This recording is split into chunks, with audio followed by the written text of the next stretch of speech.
বোটের একটা হ্যান্ডিক্রাফট এম্পোরিয়ামে এসেছি। দেখুন ওদের হাতের কাজের বিভিন্ন জিনিস এখান থেকে কেনাও যাবে।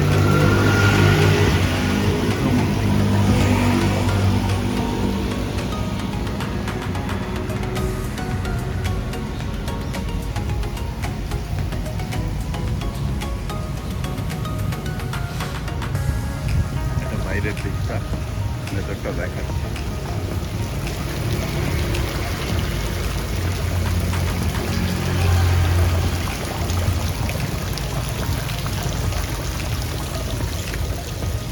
এটা প্রথমত বুক করা যায় আর কি।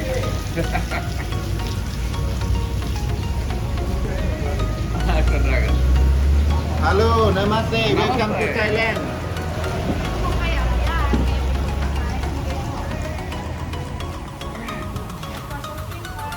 Sir, no photo.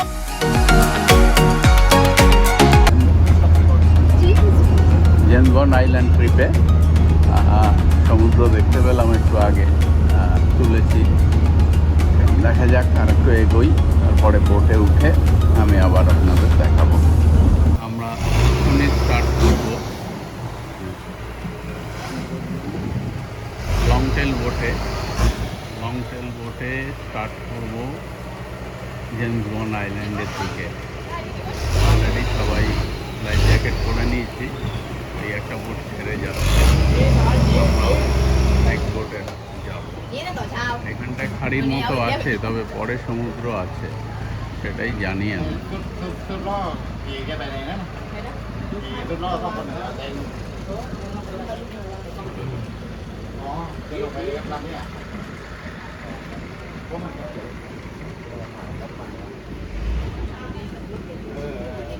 Không có thấy là tầm này bỏ lông mày có thấy là phát bị bò lấy quả này. বোটগুলো দাঁড়িয়ে আছে, এই যে এই একটা একটা করে বোট চলে আসছে। এই আবার আমাদের বোট চলে গেল।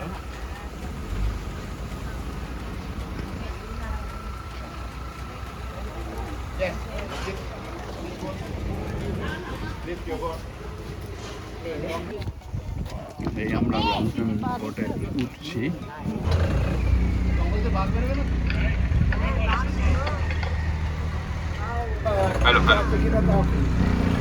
বলছি এখানে মোটামুটি সবাই নিজস্ব সঙ্গী বেছে নিয়েছেন, আমি জানি সেরকমই আছেন। তো দুজন করে পরের বোটটায় উঠতে পারবেন, এবং দুজনের মধ্যে একজন যেন কমসে কম শারীরিকভাবে সক্ষম হয়, ঠিক আছে? এমন যেন না হয় ওই আমাদের মিনতি কাকিমার অনিতা কাকিমার দুজনে একসঙ্গে বসে গেল।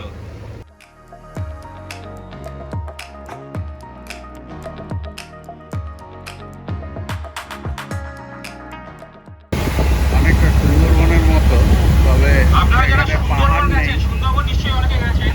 সুন্দরবনে পাহাড়টা নেই। সুন্দরবনও এই জাতীয় খাড়ির মতো থাকে, মানে ব্যাক ওয়াটার যে জলটা আসে সেটা এখানে আসে। তো এখানকার পরিবেশটা একটা এরকমই। আগে যেটা আমি বললাম কিন্তু একটু মজা করলাম, কেউ টেন্স হবেন না। কাকিমার তো দেখছি মুখ শুকিয়ে গেছে, ঠিক আছে? বলছি আমি যেটা আগে বললাম যে শারীরিক সক্ষম হবে একজন থাকলে একটু মজা করেছি।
একটু আগে আমি যেটা বললাম, শুনতে পাচ্ছেন তো সবাই?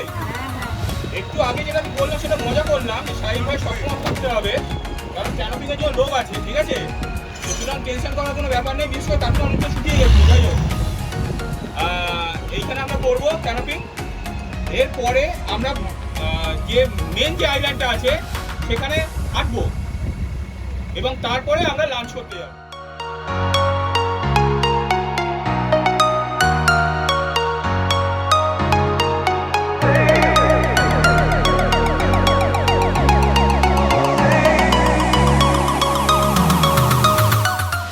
শুধু ছবি দিয়ে এগুলো বোঝানো খুব মুশকিল, নিজের চোখে যদি না দেখেন।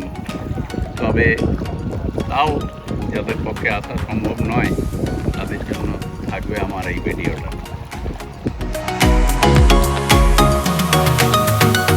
চুনা পাথরগুলো ওপর থেকে ক্ষয়ে ক্ষয়ে, এখানে অ্যাকচুয়ালি ব্যাপারটা হচ্ছে সমুদ্রে যখন জোয়ার থাকে তখন জলটা অনেকটা রাইজ করে, এর ফলে দেখতে পাচ্ছেন গুহাটা যেরকমভাবে ফরমেশন হয়েছে ওই অবধি জল উঠে যায় এবং সমুদ্রের জলে এগুলো ক্ষয়ে ক্ষয়ে, পাহাড়টা ক্ষয়ে ক্ষয়ে এই ভূমিরূপটা সৃষ্টি হয়েছে। ওপর থেকে যে ঝুড়িগুলো দেখতে পাচ্ছেন ঝুলে আছে, এগুলোকে বলে stalactite.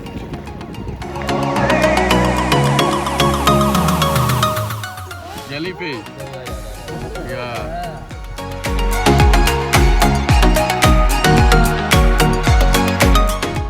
Cái con này là mấy chúng liền, chắc là con cái nào chúng mày cái phong biết nữa, để ở phong không. Mấy chúng mày giờ đi đủ bên. একটা জেলিফিশ ছিল। এবারে দেখুন আমরা এই লাইমস্টোন কেভের ভেতর দিয়ে কায়াকিং করব, একদম ভেতরে চলে যাবে। অনেক জায়গাতে হয়তো মাথাতে এসে এগুলো লাগবেও, আপনারা শুধু দেখতে থাকুন আর উপভোগ করুন।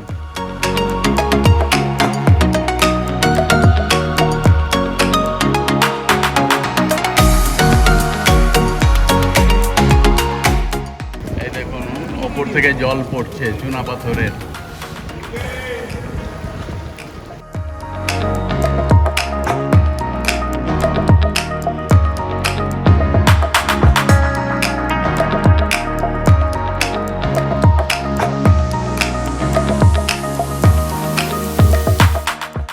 এখানে কিন্তু মাথা নিচু করতে হবে।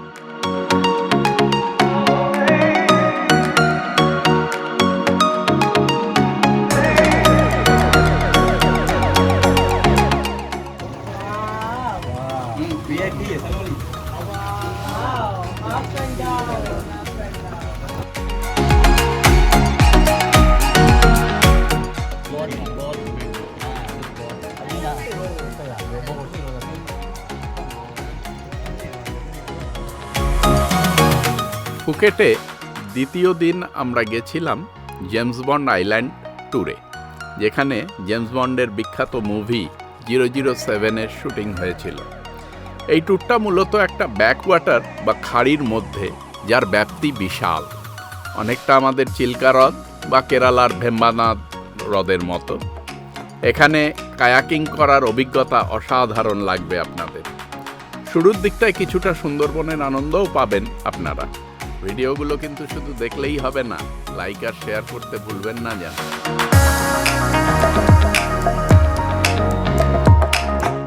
আমরা জেমস বন্ড আইল্যান্ড থেকে লাঞ্চ করতে ঢুকলাম। এটা অ্যাকচুয়ালি একটা মুসলিম গ্রাম, এখানে ওদের মার্কেটও আছে, অনেকটা আমাদের ওই কাশ্মীরের ডাল লেকের মতো। ওই লেকের ধারে ওদের রেস্টুরেন্ট এবং বেশ কিছু জামা কাপড়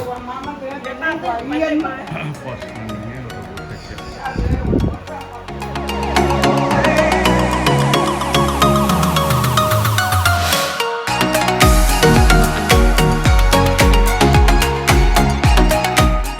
এই পাশের বাড়িগুলোতে একদম ডাল লেকের যেরকম হাউস বোটে ওরা থাকে আর হাউস বোট ভাড়া দেয়, সেই রকম এখানে থাকার জায়গাও আছে এই লেকের ধারে।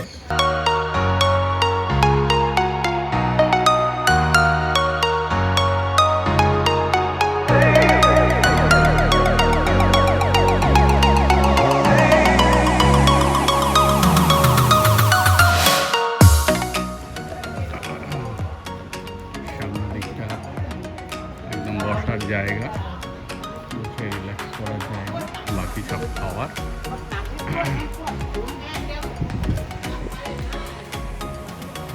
যত বোট আসে ওরা এখানেই লাঞ্চ করায়, এক একটা রেস্টুরেন্টে এক একজন বুক করে।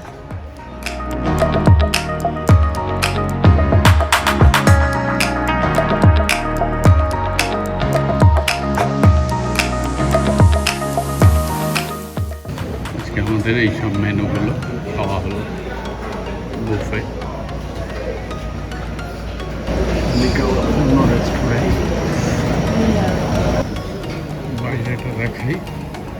এই একদম ডাল লেক স্টাইলে একদম শিকারাগুলো যেরকম থাকে, হাউস বোটগুলো